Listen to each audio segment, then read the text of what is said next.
नमस्कार, स्वागत है आपका डीवी स्टडी पॉइंट जीके में। तो आइए हम लोग देखते हैं बीपीएससी जो प्रोजेक्ट मैनेजर का एग्जाम हुआ था उसी का क्वेश्चन को हम लोग देखते हैं आगे और कौन सी क्वेश्चन पूछी गई है। तो मैंने कल 44 तक का क्वेश्चन जो है अपलोड किया था और देखते हैं आगे और क्वेश्चन क्या है। चलिए, प्रश्न पूछा गया है कि भारत का जीडीपी के सापेक्ष लोक ऋण अनुपात वित्तीय वर्ष 19-20 के लिए हो गया है, कितना % है जो पूछा गया है। फिर पूछा गया है कि सकल घरेलू उत्पाद का अपस्फीति कारण निहित मूल्य हेतु 15-16 को आधार वर्ष मान लिया जाए तो निम्न में से किस वर्ष का अपस्फीति कारक मूल्य 100 रुपया होगा, है ना, 100 होगा। तो इस तरह से क्वेश्चन ये पूछा जा रहा है। फिर है क्वेश्चन की भीड़ प्रभाव घटना घटित होती है जब बाजार अर्थव्यवस्था के किसी एक क्षेत्र में बढ़ते सरकारी प्रभाव के कारण शेष बाजार यहाँ पे, और उसके बाद ये पूछा गया फिर इन द ब्लैंक्स भी प्रभावित करते हैं। तो इस तरह से क्वेश्चन आपको पूछा जा रहा है ना। यहाँ पर देखिए 2019-20 में सकल घरेलू उत्पाद के सापेक्ष प्रत्यक्ष एवं अप्रत्यक्ष करों का क्रमांकन की दोनों टैक्स पूछा है, प्रत्यक्ष और अप्रत्यक्ष कर के बारे में पूछा गया है। चलिए, इसका भी मैं आपको लिंक जो है PDF आपको डिस्क्रिप्शन में दे दूंगा टेलीग्राम चैनल पर, उससे आप लोग ज्वाइन करके इसे आप अपलोड कर सकते हैं। देखिए क्वेश्चन का लेवल काफ़ी अच्छा था, है ना। यहाँ पर आप इसे देख सकते हैं, क्वेश्चन अस्थिर से, है ना। चलिए आगे देखते हुए हम इससे बढ़ते हैं। एक क्वेश्चन फिर पूछा गया कि निम्न में से भारत में लोहे का सबसे बड़ा उत्पादक राज्य कौन है। तो आपको उड़ीसा हो जाना चाहिए इसका आंसर। फिर देखिए आप नेक्स्ट में है, आगे क्वेश्चन दिया कि भारत की कौन सी तेल रिफाइनरी रोमानिया की सहायता से स्थापित की। देखिए सब बहुत इंपॉर्टेंट क्वेश्चन है, तो इसका राइट आंसर गुवाहाटी हो जाएगा, ठीक है। चलिए आगे देखते हैं कि निम्न में से कौन सा शहर असम तेल शहर के नाम से था। असम के लिए आपको कौन तेल शहर है, दिग्बोई है। चलिए यहाँ पर आप देख सकते हैं, यहाँ पर क्वेश्चन है, यहाँ पर देखिए कि जबकि विश्व की वास्तविक जीडीपी की दर इतना है 2020 में, जो गिरकर इतना हो गई थी, तो उसमें भारत का गिरकर क्या हुआ था। तो ये क्वेश्चन था एक। फिर देखिए क्वेश्चन की गांधीवाद योजना को प्रस्तुत किया गया था, किसके द्वारा किया गया था। तो इसका राइट आंसर हो जाएगा SN अग्रवाल, है ना। इसका आंसर डी हो जाएगा, डी, ई नहीं समझिएगा, इसका आंसर डी होगा। फिर है देखिए इसमें कि भारत की कुल तेल रिफाइनरी में किस राज्य में कोई जो तेल रिफाइनरी स्थित नहीं है। तो हरियाणा में भी है, तमिलनाडु में भी है, आंध्रा और पश्चिम बंगाल में। इसका आंसर ई होना, चलिए ई होगा, ठीक है। भारत का प्रथम कौशल विकास केंद्र 2014 में किस राज्य में उद्घाटित किया गया था। तो भारत में प्रथम कौशल विकास केंद्र ये जो है आपको उत्तर प्रदेश में स्थापित किया गया, इस चीज़ को आपको ध्यान रखना है। मुद्रा क्या है, इस तरह से क्वेश्चन है कि आय है, वस्तु है, धन है, बचत है।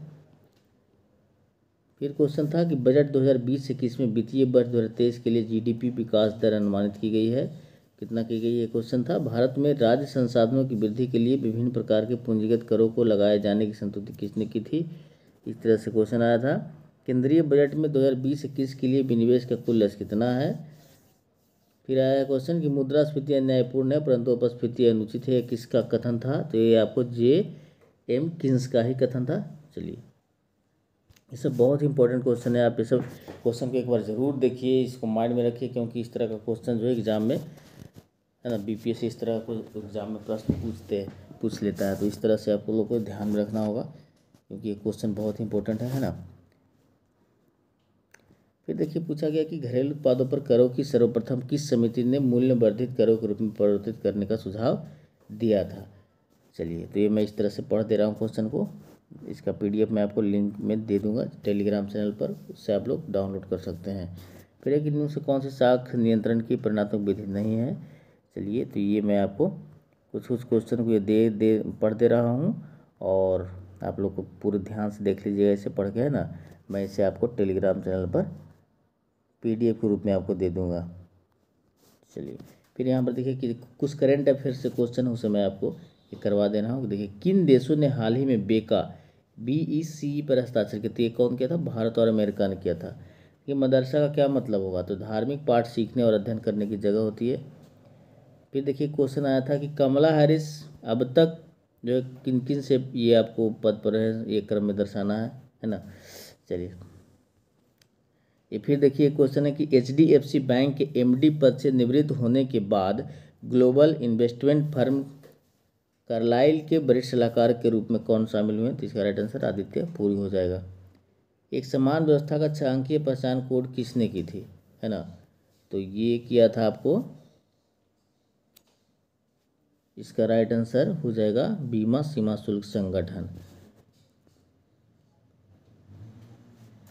चलिए फिर इसका एक नेक्स्ट क्वेश्चन है कि कौन सा नवीकरणीय ऊर्जा का स्रोत नहीं है। तो देखिए सूर्य आपको नवीकरणीय ऊर्जा का स्रोत है, हवा भी है, भूतापीय ऊर्जा, जीवाश्म ईंधन नवीकरणीय नहीं, समाप्त होने वाला ऊर्जा है ना। तो इसका आंसर आपका क्या हो जाएगा, बी हो जाएगा।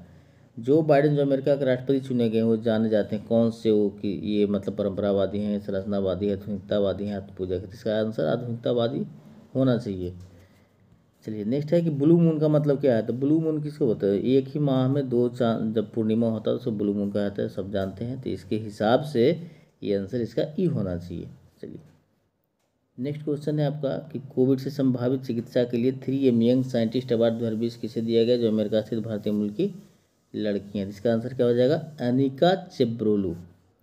चलिए विश्व महिला बॉक्सिंग चैंपियनशिप में ब्रॉन्ज कौन है, ब्रॉन्ज मेडलिस्ट। तो इसका आंसर ये होना चाहिए शायद।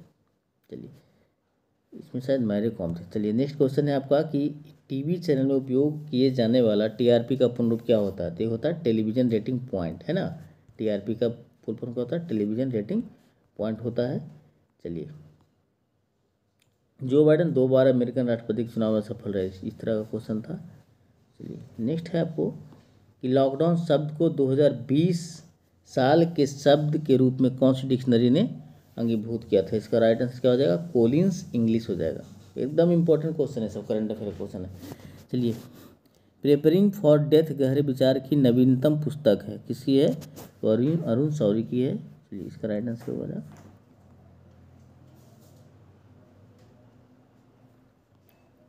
फिर है कि आपको बेंजामिन नेतान्याहू प्रधानमंत्री हैं। तो कहाँ के प्रधानमंत्री हैं, तो पहले इजराइल के थे, अब तो नहीं है। तो इसका आंसर ये हो जाएगा, है ना।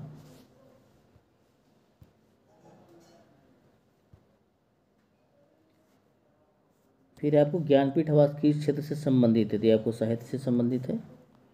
नेक्स्ट क्वेश्चन है आपको कि कोविड-19 का पूर्ण रूप क्या है, ये आपका क्वेश्चन था, ये सब करंट अफेयर का क्वेश्चन है।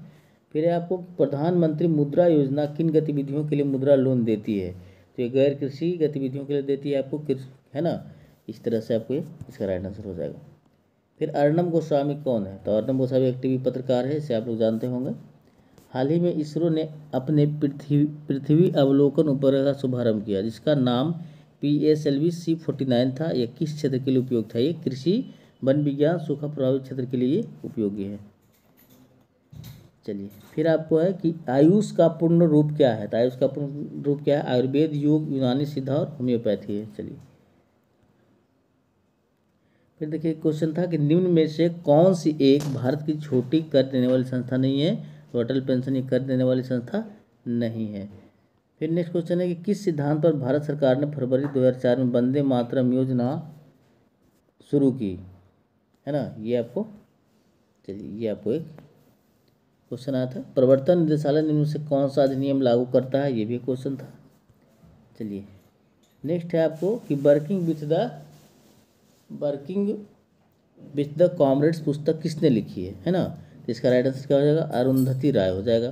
चलिए नेक्स्ट है आपका कि भारत के मुख्य सूचना आयुक्त के पद पर बिमल जुल्का के बाद किसकी नियुक्ति हुई, बहुत इंपॉर्टेंट है, एकदम करंट अफेयर क्वेश्चन है, यशवर्धन कुमार सिन्हा। नेक्स्ट क्वेश्चन है कि 15वें वित्त आयोग के अध्यक्ष कौन है। तो इसका राइट आंसर हो जाएगा NK सिंह। भारत में कितने रामसर स्थल हैं, इस तरह का एक क्वेश्चन आया था। चलिए नेक्स्ट क्वेश्चन है आपको कि बंगाली अभिनेता सौमित्र चटर्जी एक बहु स्पेक्ट्रम कलाकार थे, वो क्या क्या थे, इस तरह से क्वेश्चन आया था आपको। बिहार का अचानक किसे कहा जाता है, तो नीतीश कुमार हैं, जो कि बिहार के चीफ मिनिस्टर हैं। बिहार के हाल ही में हुए चुनाव में चुनाव आयोग द्वारा जारी आंकड़ों के अनुसार कितने मतदाताओं ने नोटा को चुना था। इसका राइट आंसर क्या हो जाएगा, 7 लाख, है ना, 6,252 नोटा ये बिहार विधानसभा में टोटल पड़े थे। चलिए फिर एक क्वेश्चन था कि इमामगंज गया बिहार के चुनाव 2020 जीत चुके जीतन राम मांझी किस राजनीतिक दल से हैं। तो हम लोग सब जानते हैं ये हम पार्टी से हैं, इन्होंने ये स्थापना की थी इसकी। इसका फुल फॉर्म क्या है, हिंदुस्तान अवाम मोर्चा। फिर देखिए मित्र राष्ट्र सेना और जर्मनी के बीच पटना में युद्ध विराम पर कब हस्ताक्षर हुए थे। तो देखिए यहाँ पर तो हस्ताक्षर विराम हुए थे 11 नवंबर 1918 को, और पटना की बात है। तो ये आपको इस तरह से क्वेश्चन आया था। वर्ष 2020 में हुए चुनाव के पहले बिहार राज्य के उप मुख्यमंत्री कौन थे। तो इसके पहले कौन थे, सुशील कुमार मोदी थे, जो कि उप मुख्यमंत्री भी थे। चलिए नेक्स्ट में है कि अक्टूबर 2020 में बिहार में किस आर्द्रभूमि को रामसर स्थल के रूप में नामित किया गया है। ये का 42 का आंसर हो जाएगा। नेक्स्ट है आपको कि अधिकतम कितने मंत्री कानून के अनुसार बिहार विधानसभा में 243 सदस्यों के लिए नियुक्त किए जा सकते हैं। तो देखिए इसका 15% निकालिएगा तो आपको 36 पॉइंट समथिंग आएगा। तो आपको 15% से अधिक नहीं होना है। इसका चर्चा एक बार विवाद उठा था बिहार विधानसभा में मंत्री को लेकर, इसमें जो है आपको पॉइंट का झमेला था। तो पॉइंट में आपको एक 15% से अधिक नहीं, यानी कि यदि आगे बनाया जाएगा तो 37 हो जाएगी, तो 15% से अधिक हो जाएगा, इसलिए इसका राइट आंसर 36 ही होगा। चलिए फिर नेक्स्ट क्वेश्चन है कि पूर्व मुख्यमंत्री भोला पासवान शास्त्री बिहार के किस जिले से थे। तो ये आपको पूर्णिया जिले से थे, ठीक है ना। चलिए नेक्स्ट क्वेश्चन है आपको कि बिहार में आरजेडी के उम्मीदवार शक्ति सिंह यादव, जेडीयू के उम्मीदवार कृष्ण मुरारी शरण से सिर्फ कितने मतों से चुनाव हार गए थे। तो ये 12 मत से हारे थे। ये आपको हिलसा विधानसभा क्षेत्र में ऐसा हुआ था।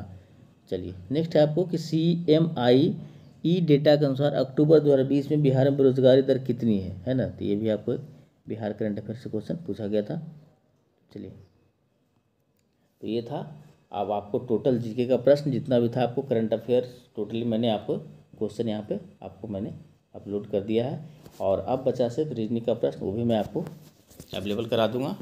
तो इस तरह से आप क्वेश्चन को देख सकते हैं। कुछ करंट अफेयर का जो आपको क्वेश्चन था उसका मैंने आंसर ही बताया है।